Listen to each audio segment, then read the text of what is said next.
The Wave extension evaluates websites for common accessibility issues that can be found programmatically and was updated in October 2025.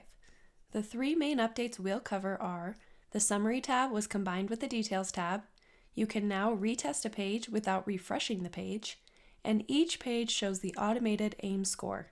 Let's start with the Summary and Details tab being combined. This removes the Summary tab, making it so you're right in your data when you run Wave. The Summary data still shows at the top of the Details tab. The next update is retesting a page without reloading the page. To retest a page, you select the Wave extension icon to turn it off and then select it again to activate it.